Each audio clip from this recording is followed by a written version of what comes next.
If you're in your 50s and your retirement savings feel too small, you're probably asking yourself the same question every night. Can I actually catch up in 10 years? I'm Toyin, a CPA and financial planner here in Canada. I'm glad you're here. Here's what I see all the time. Someone hits 50, looks at their savings and panics. Maybe you've got $50,000 saved. Maybe it's $100,000. Maybe it's less. And somewhere online, you've seen those retirement benchmarks that make your savings feel impossibly small. And suddenly you're convinced you'll never catch up. But here's the truth. Those generic benchmarks don't account for you, your actual income, your work history in Canada, your fixed costs in retirement, the 10 years you still have to save and invest. So today, I'm walking you through a real 10-year plan, not vague advice, an actual framework. We'll cover your target number by 60, your monthly contributions that get you there, and the realistic options you have if you come up short. By the end of this video, you'll know exactly what you need to do in each of the next 10 years to catch up. Every plan needs a destination, so let's start with the question everyone wants answered. How much do I actually need saved by 60? Here's what makes this personal. Not everyone gets the same CPP and OAS, and that's not a problem. It just means your plan needs to be built around your actual situation. CPP is based on how much and how long you've contributed. OAS is based on how long you've lived in Canada after age 18. If you immigrated here later in life, like I did, your government benefits will be lower than someone who's been here their entire working life. But that just means we know exactly what we're working with and we can plan accordingly. Let me give you two scenarios so you can see where you fit and what your target actually is. Scenario one, you've been in Canada your entire working life. Let's say you want $60,000 a year in retirement. If you've contributed to CPP for 40 years, you might get close to the maximum, around $16,000 per year. Full OAS is about $8,500. That's roughly $24,500 from the government. To generate the remaining $35,500, using a common planning guideline of around 4% withdrawal per year, you'd need about $887,000 saved by retirement. Your target by age 60, $600,000 to $700,000. Then you continue working and contributing for a few more years, reaching your full target by 65. Scenario 2, you came to Canada later in your career. Same retirement income goal of $60,000 a year. But let's say you came to Canada at 40 and you're now 50. By the time you retire at 65, you'll have 25 years of CPP contributions. That's about 60% of the maximum. So roughly $9,600 per year. You have 25 years of Canadian residency. So you get about 62% of OAS, roughly $5,270. That's $14,870 from the government. Now your savings need to generate $45,130 per year. Using that same 4% guideline, you'd need approximately $1,128,000 saved by retirement. Your target by age 60, $600,000 to $700,000, the same solid foundation. But here's the key difference. You'd likely need to work longer, to 65 or even 67, which gives you 5 to 7 more years to save and lets your investments compound. Working those extra years also mean you're not drawing down your savings as early. So what's your target by 60? Regardless of your CPP and OAS situation, aim for around $600,000 to $700,000 by age 60. The difference isn't the target at 60, it's what comes after. If your government benefits are lower, you will likely work a few years longer. And that's not a failure, that's the plan. Here's why this plan is realistic. 10 years gives you time to save, yes. But more importantly, it gives your investments time to grow. And this is critical to understand. When you invest your money, it's not just sitting there. It's working for you. It's compounding. Every dollar you invest today has the potential to become more. And the longer it has to grow, the more powerful that becomes. At 50, a few things are likely true. Your income is higher than it was in your 30s. Your expenses might be lower. Maybe the kids are more independent. Maybe the mortgage is smaller. And you've got 10 years to build momentum. Here's what the 10-year plan looks like with realistic numbers. Let's say you start at 50 with $150,000 already saved. You commit to contributing $1,000 per month. That's $12,000 a year, split between your RRSP and TFSA. We're assuming a 6% average annual return. Here's how the math breaks down. Your original $150,000 keeps growing. In 10 years, at 6%, that becomes approximately $268,000. That's $118,000 in investment growth. Money you didn't have to save. Your investments earned it for you. Your monthly contributions of $1,000 add up to $120,000 over 10 years. But those contributions are also growing. By age 60, investment growth adds another $44,000 to those contributions. Your total by age 60 is approximately $432,000. Now, that's short of the $600,000 to $700,000 target. But here's where you have options, and they're all realistic. So how do you actually execute this 10-year plan? Here are the 5 steps, and I want you to think of this as your roadmap for the next decade. Step 1, calculate your starting point and your government benefits. That's year 1. Do this now. This is just inventory, but you need 2 numbers. First, how much do you have saved right now? Include your RRSP, TFSA, any non-registered investments, and workplace pensions.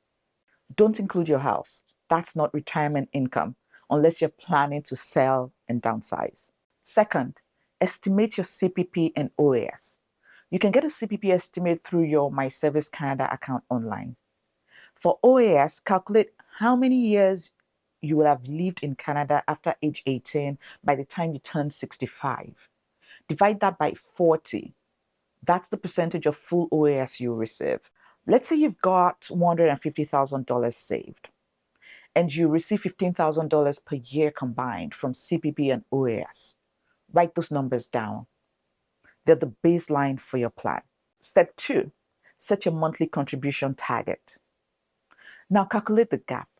If you need $60,000 per year in retirement and you're getting $15,000 from government benefits, your savings need to generate $45,000 annually. Using the 4% guideline, that means you need about $1,125,000 saved by retirement. Let's be realistic about what most people can actually contribute.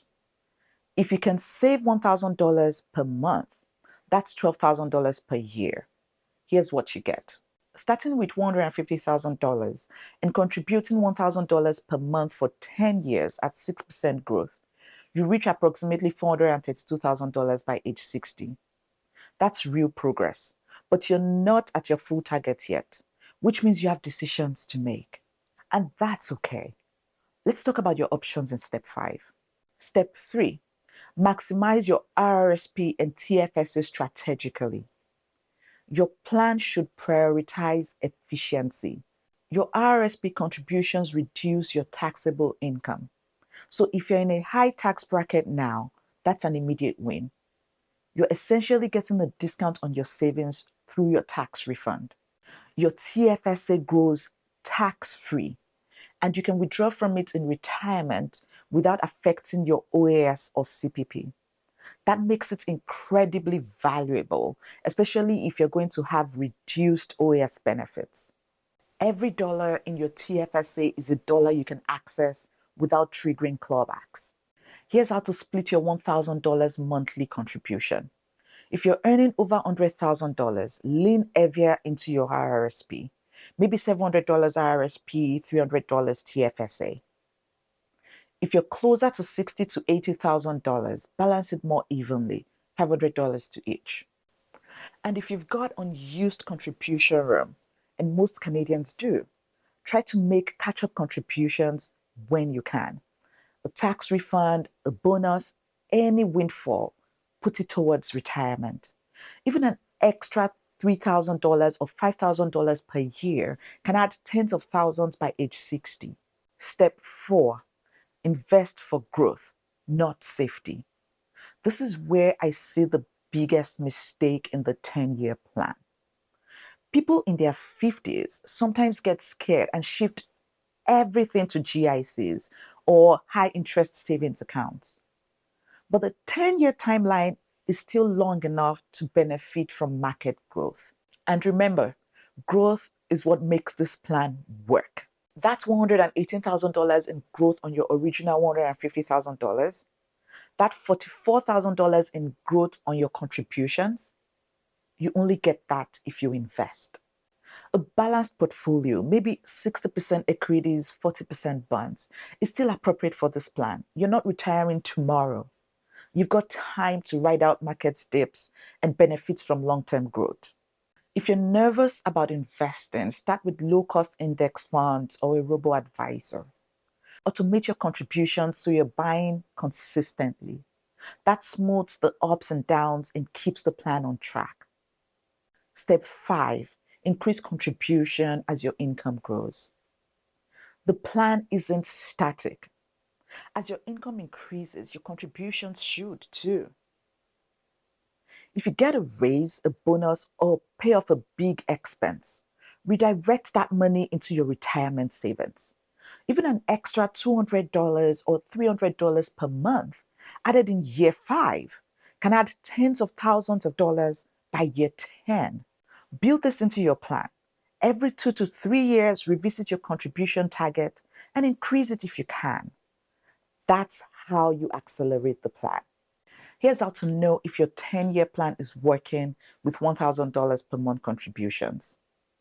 Year 3 checkpoint. You should have your original savings plus about $60,000 to $70,000 in new contributions and growth. If you started with $150,000, you should be around $210,000 to $220,000. Year 5 checkpoint. You're halfway through the plan. You should be at around $280,000 to $290,000. Year 7 checkpoint. You should be at about $350,000 to $365,000 with 3 years left to go. The compound growth starts accelerating here. Year 10. Congratulations, you reach approximately $432,000. These checkpoints aren't about being perfect. They're about staying on track and making sure your money is actually growing the way you expect it to. Now, let's talk about your options when you're short of your targets. Let's say you get to 60 with $432,000 saved. You're making real progress, but you're not at the $600,000 to $700,000 target yet. Here are your realistic options, and you can combine them.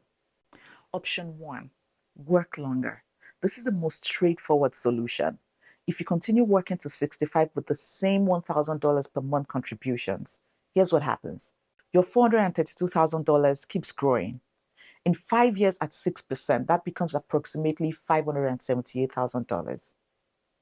Your continued contributions of $1,000 per month for 5 more years had $60,000 plus about $10,000 in growth. Your total at 65 becomes approximately $648,000. Working from 60 to 65 adds about $216,000 to your retirement savings. That's the power of time and compound growth.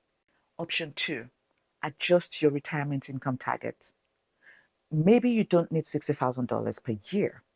Maybe $50,000 or $55,000 works for your lifestyle.